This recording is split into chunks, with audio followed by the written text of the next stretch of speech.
In 1850, the federal government granted land to Illinois to aid in the construction of the Illinois Central Railroad. The charter was signed in 1851, and the Illinois Central Railroad was born. It was the first land-grant railroad. The route would pass through central Illinois, reaching Galena, Chicago, and Cairo. The route to the I&M Canal from Cairo was the, quote, main line, unquote. Branch lines from LaSalle to East Dubuque or Dunlith and another from Centralia to Chicago were included. But before there were rails, there were only trails. Here's a map of wagon trails in 1820. Not many in northern Illinois. Illinois became the 21st state in 1818. It was considered the West. Not enough can be said about the rough conditions of traversing the grand prairies of Illinois in the 1830s. The grasses were higher than the horseman's head. The mud, the streams, winters, disease, mosquitoes, rattlesnakes, and the entanglement of weeds made it necessary for an easier way to transport men and goods.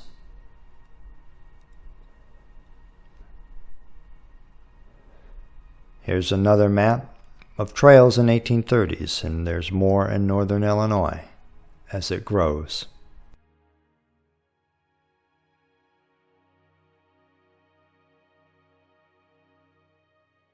The Black Hawk War of 1832. This war gave dramatic emphasis to the utter lack of improved transportation facilities in Illinois when the focus of the world was on a new novel form of transportation, the steam locomotive. Near LaSalle, on the south side of the Illinois River, along Route 351, is a historical marker about Fort Wilburn and Abe Lincoln's service here. On the eminence to the southwest stood Fort Wilburn, where the 3rd Army of Illinois Volunteers was mustered in for service in the Black Hawk War. Here on June 16, 1832, Abraham Lincoln enlisted as a private in Jacob M. Early's company, his 3rd enlistment of the war.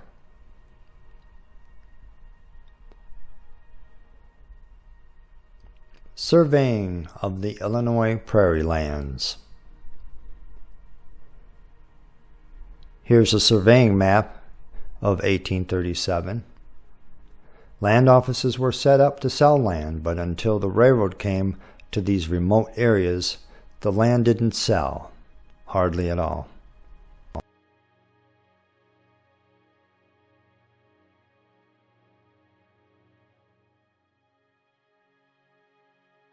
As early as 1832, a proposal was made for a, quote, central, unquote, railroad between the confluence of the Ohio and Mississippi rivers at the present site of Cairo and the western terminus of the proposed Illinois and Michigan Canal. In 1837, the legislature passed the historic Internal Improvement Act, providing for a network of 1,341 miles of state-owned railroads, extending into all parts of Illinois except the northeast corner, which was to be served by the I&M Canal, then under construction. The backbone of this extensive system of railroads was to be the Illinois Central Railroad, extending from Cairo to Galena. 4 east and west railroads would cross the Illinois Central throughout the state.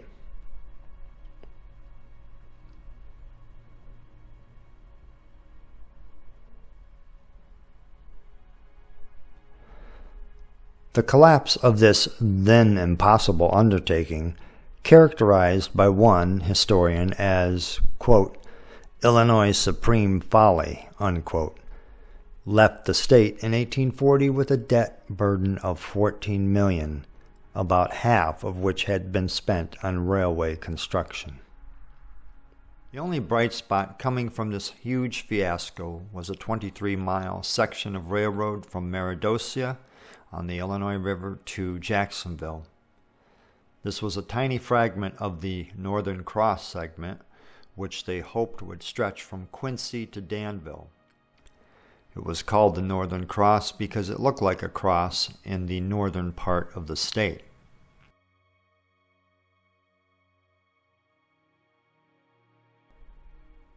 The I&M Canal was completed in 1848. Construction began in 1836. The proposed railroad's target was the terminus of the I&M Canal.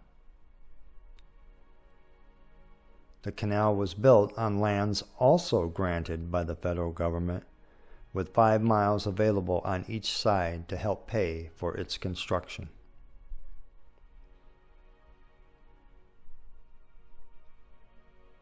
After previous attempts to build a central railroad in Illinois, finally in 1850 the Stephen A. Douglas bill was worked out and passed. The Illinois land grant of 1850 by the federal government would aid in the construction of the Illinois Central Railroad.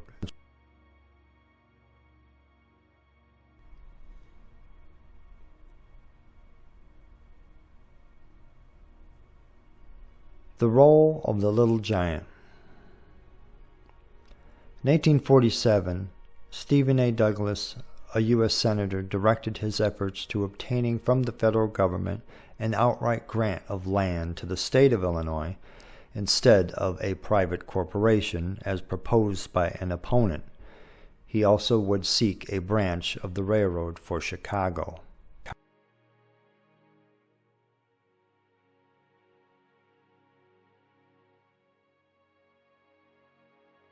Abraham Lincoln, a member of the House of Representatives in 1847, addressed the House a dozen times urging for the land grant aid for the proposed Central Railroad, quote, connecting the upper and lower Mississippi rivers with the chain of lakes at Chicago, unquote.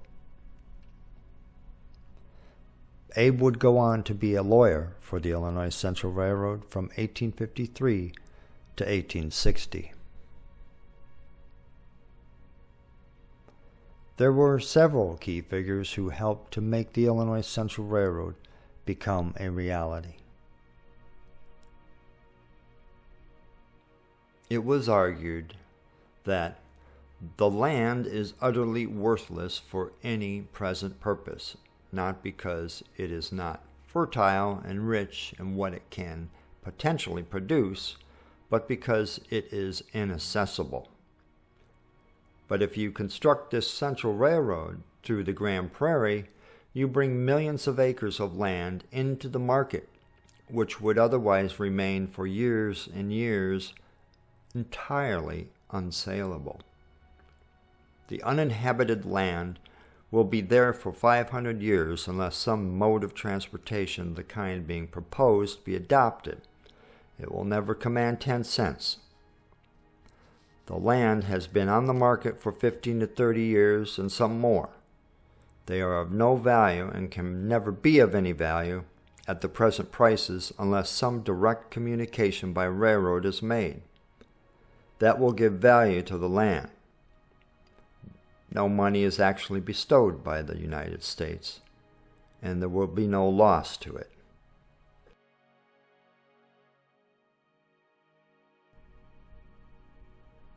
President Millard Fillmore signed the Central Railroad Bill on September 20th, 1850. On February 10th, 1851, Governor of Illinois Augustus French signed the charter, and the Illinois Central Railroad was born. The bill presented by Senator Stephen A. Douglas was this. Douglas called for a grant to Illinois of 1. A right-of-way through the public lands, and 2. Alternate sections of land corresponding to the white squares on a checkerboard, and a strip 6 miles wide on each side of the railroad, which was to extend from the junction of the Ohio and Mississippi rivers to the southern terminus of the canal, with branches to Chicago and Galena. The bill contained the stipulation that all the lands would revert to the government if the railroad was not begun within 2 years and finished within 10 years from the passage of the act. It had been a long-established policy of the government to grant public lands to aid in building canals and public roads, but this was the first proposal seriously considered for granting lands to aid in the construction of a railroad. The bill provided that the price of alternate sections of land retained by the government should be advanced from the standard minimum price of $1.25 an acre to $2.50 an acre in the land grant zones, so that the government would receive as much for the alternate sections which it retained as it would otherwise receive for the whole area. Douglas had written into the bill a provision that where alternate sections of land or fractions thereof within 6 miles of the railroad had already been granted, sold, or otherwise disposed of by the government, it would be permissible for selections to be made of unoccupied public lands lying at a greater distance from the railroad, so that the sum total of land granted would be equivalent to 6 sections per mile of road. Senator Bradbury of Maine opposed this provision in its entirety and offered an amendment to abolish it. Others opposed the provision as it stood because it did not specifically define the areas from which the so-called indemnity lands could be selected. Senator Jefferson Davis of Mississippi came forward with a solution and an amendment which specified that the indemnity lands must lie within 15 miles of the line of the railroad. The Davis Amendment was adopted. Now, debating the question of right-of-way, Senator Solomon P. Chase of Ohio declared that the width of 200 feet provided in the bill was entirely unnecessary. He suggested a width of 60 feet. Senator King disagreed, declaring that the 200-foot width was necessary to protect the road from the falling of long trees. In order to keep the road safe, he said, it is necessary that the timber be taken away for that distance so that it cannot be thrown by an ordinary fall across the tracks.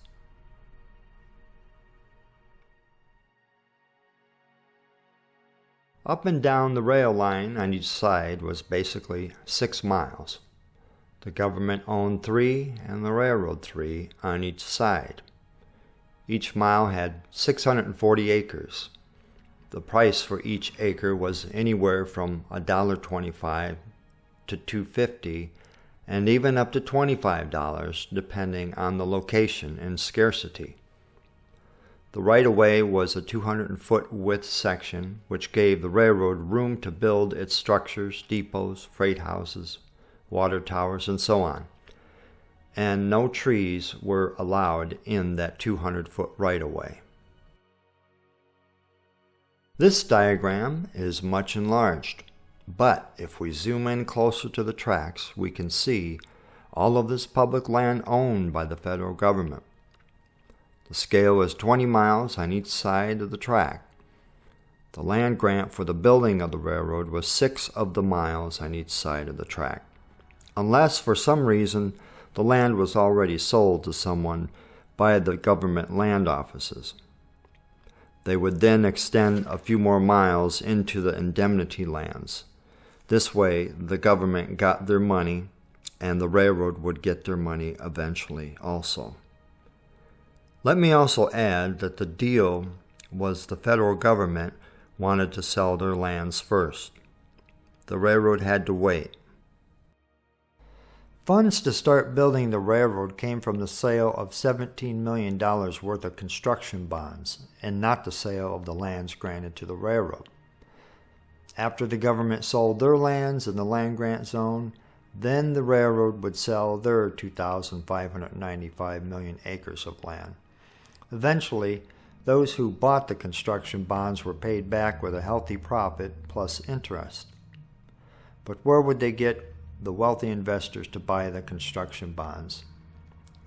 The Illinois Central sent officials to Liverpool, England, where influential, wealthy businessmen were. After months of negotiations and talks, their efforts were in vain, because Illinois had a reputation of being in debt, dating back from the 1837 Improvement Act. So that kept them from any financial dealings. So the Illinois Central incorporators themselves, along with banking houses in Boston, Hartford, New York, Philadelphia, and other eastern cities, had subscribed for some $4 million, that's 7% construction bonds. This influenced a London company named Charles Duval and Company to contribute a healthy $5 million worth of construction bonds of 6 and 7%. The purchasers of the construction bonds made about double their money and interest and more. Thus, the $17 million of construction bonds after the lands were sold brought in about $31 million plus interest. The less land that was left, the higher the price per acre. The bonds were issued under a deed of trust dated September 1st, 1851, maturing April 1st, 1875. The mortgage provided that all proceeds from the railroad lands were to be applied to the retirement of the construction bonds.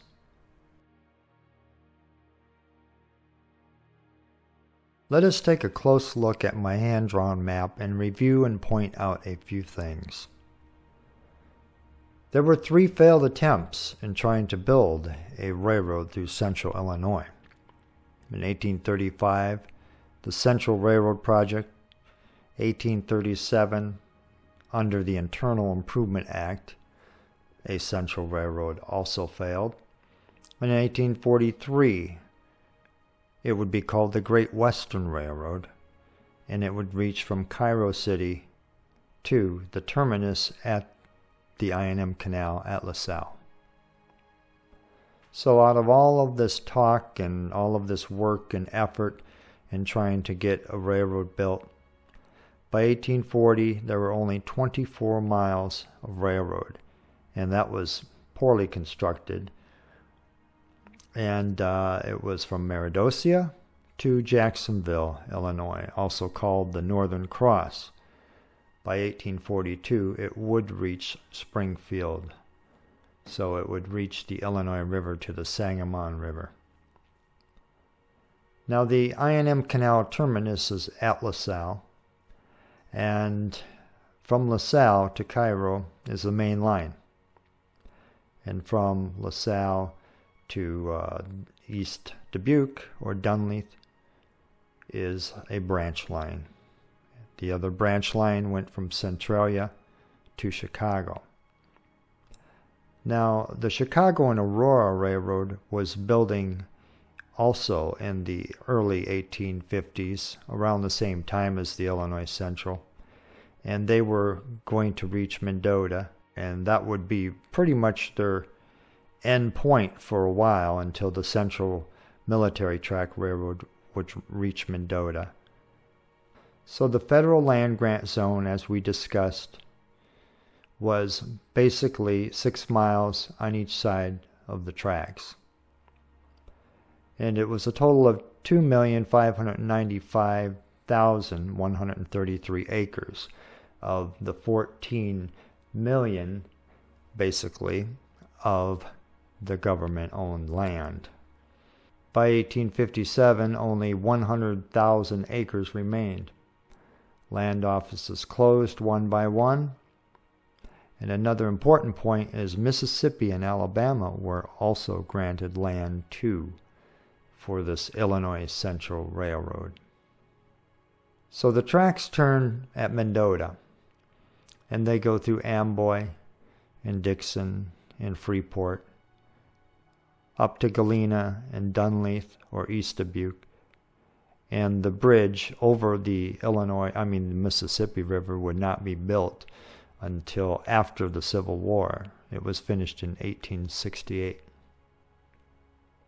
So there we have the glorious branch line from Centralia to Chicago, and Centralia is named after Central, Illinois Central.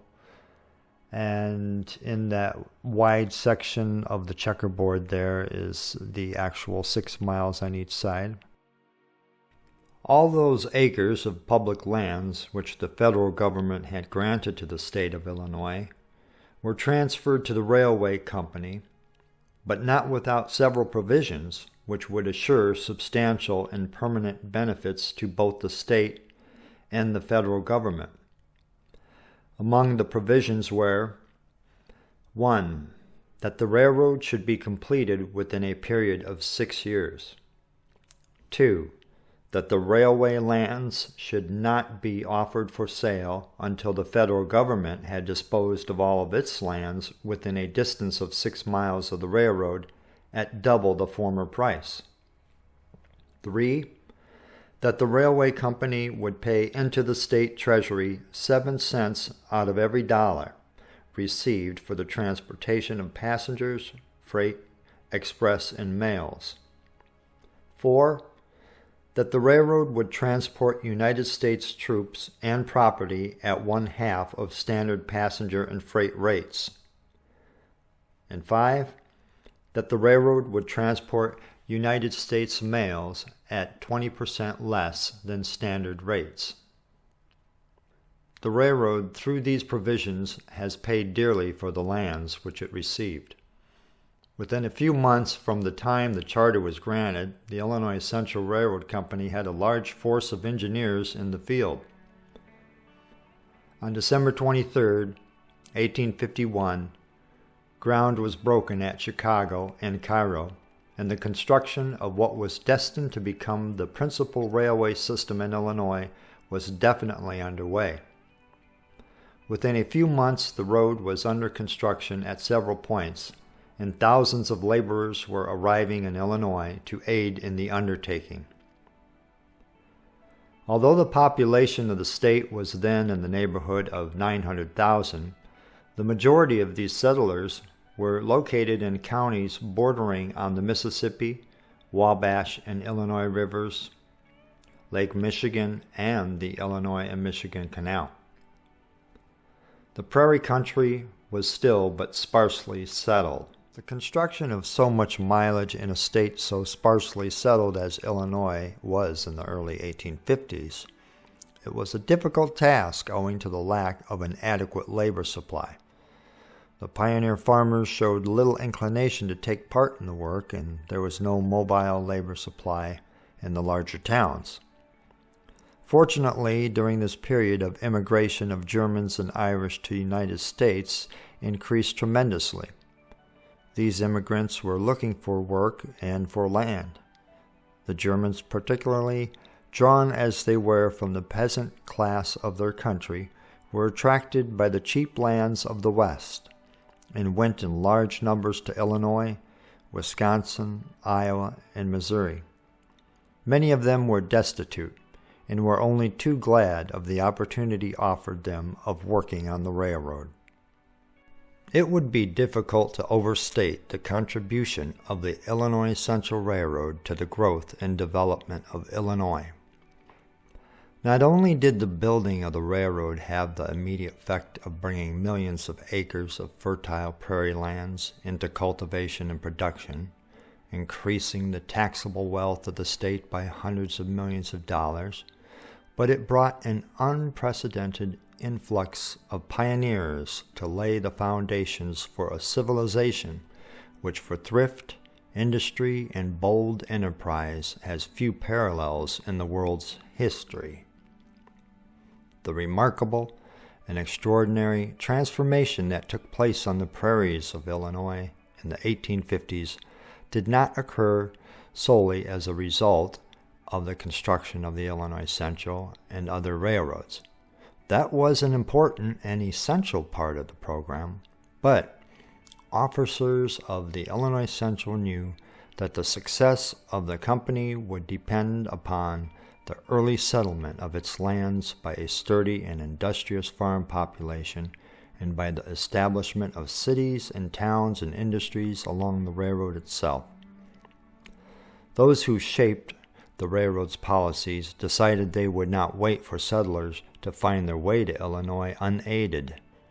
From the beginning, officers of the railroad were determined to pursue an aggressive policy with regard to the settlement of these lands. Indeed, they decided to do something which no other railroad had ever done before. They would organize and launch a widespread publicity campaign featuring agricultural and industrial advantages of Illinois, and making Illinois Central Territory favorably and familiarly known in homes throughout America and in lands across the sea. As a step in this direction, the railroad employed expert writers including Augustus Dickens, brother of Charles Dickens, the famous British author, and experienced advertising men, including G.F. Thomas of New York, to prepare pamphlets as well as newspapers and magazine articles setting forth in glowing terms the resources, advantages, and agricultural opportunities of its territory. A writer in the Memphis Daily Appeal commented in 1857 that, quote, "The great Illinois Central Railroad, with 10,000 placards stuck in every hotel, barroom, steamboat, and barber shop, in all colors and shapes," unquote, and with, quote, "advertisements in agencies, high and low, is making more noise at present than perhaps any other road in the Union," unquote. Advertisements were placed in farm journals and newspapers reaching into tens of thousands of homes, particularly rural homes throughout the eastern part of the country, as well as in southern states and provinces of Canada. Illinois Central advertisements also appeared in Scotland, Germany, Sweden, Norway, and other countries of Northern Europe. In a report to the London Committee of Stockholders of the Illinois Central, prepared by the committee's representative, Joseph Fisher, following a tour of inspection in 1858, it was stated that, quote, "The greatest item of expense has been printing and circulating handbills, placards, pamphlets, and advertisements. 30 men have been employed in this business. The notices were to be seen in almost all the newspapers of the states," unquote. In a period when illustrations in newspapers and journals were by no means as common as they are today, the Illinois Central advertisements carried attractive drawings of vegetables and fruits in great variety, fields of corn, shocks of wheat, and horses and cattle grazing on lush prairies, with a comfortable farm home in the foreground and a railway train in the background. Quote, "Illinois, the garden state of America, the finest farmlands, equal to any in the world," unquote, ran one of the advertisements that attracted great numbers of sturdy immigrants to Illinois in the 1850s and 60s. It continued, "No state in the valley of the Mississippi offers so great an inducement to the settlers as in Illinois. There is no part of the world where all the conditions of climate and soil so combine to produce corn and wheat.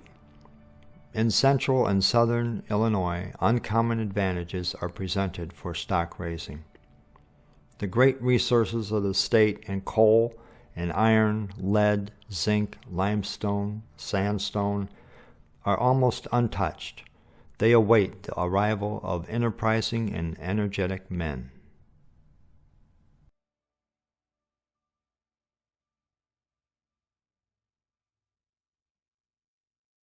Roswell B. Mason was the chief engineer responsible for the building of the charter lines. A plaque in his memory, erected in 1956 after the 100th anniversary of the railroad's completion, can be seen at Mason, Illinois, along the Centralia to Chicago branch, still active today. Timothy B. Blackstone worked under Mr. Mason as an engineer, being in charge of the construction of the railroad between Bloomington and Dixon, Illinois. The LaSalle to Bloomington segment of 60 miles was completed on May 16, 1853, and the LaSalle to Mendota section of 16 miles was completed on November 14, 1853. Timothy B. Blackstone laid out the town of Mendota, among many others, and has a park and a school named after him in Mendota. He also purchased a large tract of land in Mendota, which is named the Blackstone section. And let me also add that he was mayor of LaSalle in 1854, serving for one term. The end of the main line was at LaSalle, where the I&M Canal ended at Lock 15 near the joining of the Illinois River. Building across the Illinois River Valley was the most difficult on the main line. A long bridge, which still stands today and being used, was nicknamed the Mile-Long Bridge. One of the most difficult problems facing the engineers who built the Illinois Central was the construction of the railway bridge across the Illinois River at LaSalle. The bridge was a stupendous project for that day, and the construction required 2 years.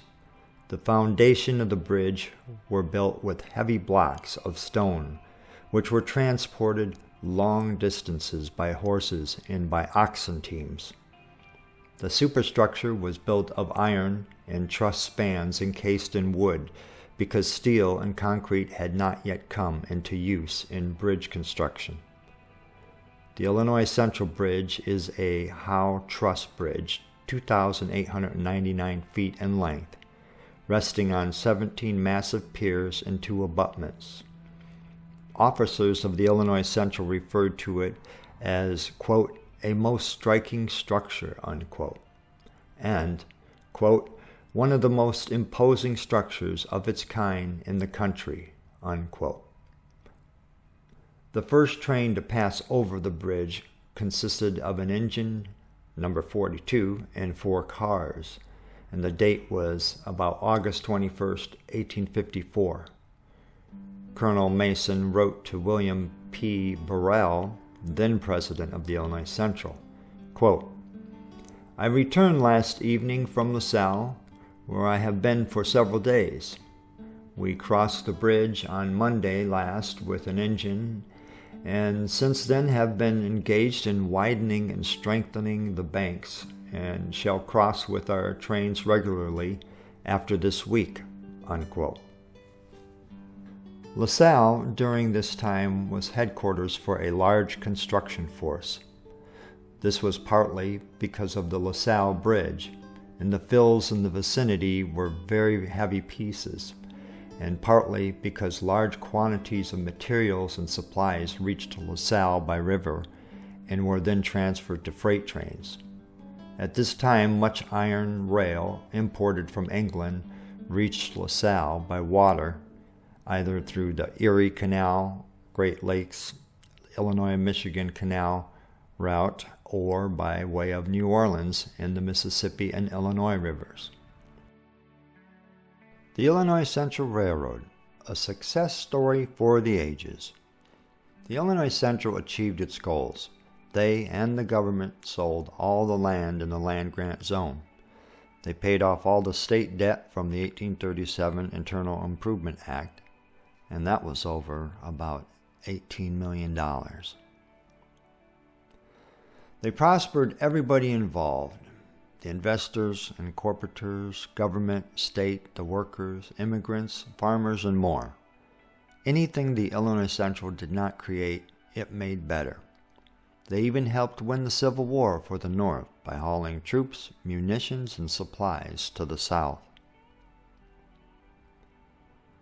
The following statistics show how rapidly each of the towns along the route grew. For example, Mendota in 1850 had a 0 population when the land-grant bill was signed. By 1856, it had 1,400. And by 1859, when Lincoln passed through, there were 3,000 inhabitants. Lincoln also came through in 1858 en route to the second debate in Freeport. LaSalle, organized in 1839 because of the I&M Canal construction, only had 200 people in 1850, but by 1856 it had 7,250 because of the canal and the IC Railroad. Dixon on the Rock River went from 540 inhabitants in 1850 to 4,500 in 1856. Every town along the route flourished in every way. The whole state prospered because of the Illinois Central Railroad and its other railroad connections. The Illinois Central also created a lot of rail fans throughout the decades, and I certainly am one of them. I had a front row seat in the land grant zone, and our house was situated next to the 4-track yard of the Illinois Central in Mendota in the 1970s. My sister and I would walk the IC right-of-way a mile up the tracks to the bowling alley. Even in 1976, the 200-foot right-of-way, absence of trees, was still visible.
There are places of the old charter line in the land grant zone still active. For example, from Hayworth, Wapella to Clinton, Illinois, the 200-foot right-of-way is very visible. A short line operation runs that section, and they are operated by ex-Illinois Central locomotives, built in the 1950s.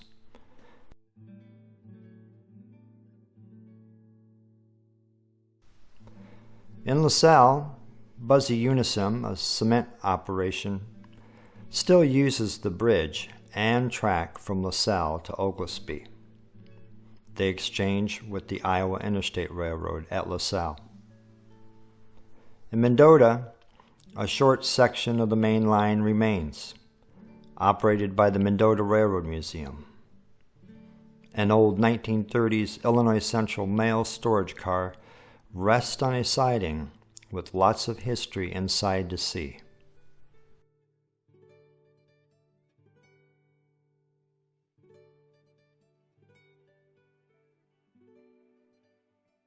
Sadly, most of the old charter line has been abandoned from Centralia to Freeport in 1986. Stephen A. Douglas and Abraham Lincoln and many other supporters of the Central Railroad would be turning over in their graves if they knew the rails were taken up and the line abandoned by men who lacked foresight and vision. But there were a few who tried to obtain the line but did not succeed due to various reasons. And they were the Freeport and El Paso Railroad, the Illinois and Rock River, the Prairie Central Railroad, and the Chicago Central Railroad. So now we can only pass the story of the first land grant railroad on and preserve its history, such as we do at the Mendota Union Depot Railroad Museum.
The Illinois Central Railroad is like a great-great-grandfather who was an innovator, a visionary, and worked hard to make life better for his family of humanity in the state and the country, and even the world for that matter.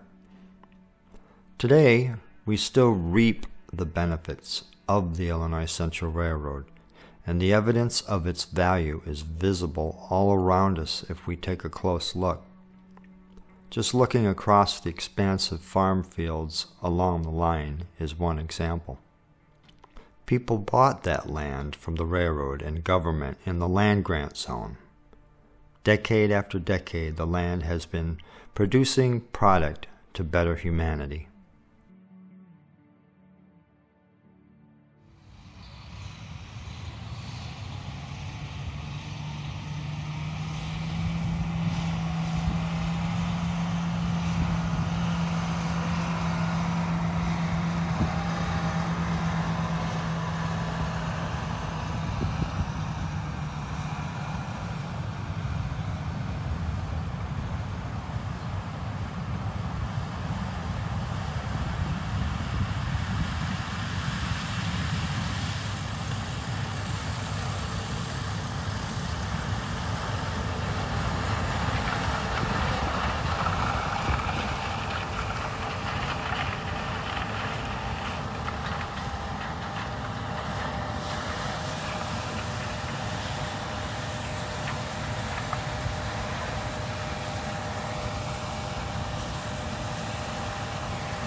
In closing, I don't want to forget the importance of the 3 cement mills the Illinois Central served in the area. Cement distribution from Oglesby still keeps a segment of the old main line of Mid-America still alive, so there still can be seen a light at the end of the bridge at LaSalle. The history of the Illinois Central is still being preserved in yet a few places: Mendota, Amboy, Hayworth, Monticello, and Paxton. Come visit our museum in Mendota and enjoy a day on the old charter line. And I thank you very much for watching.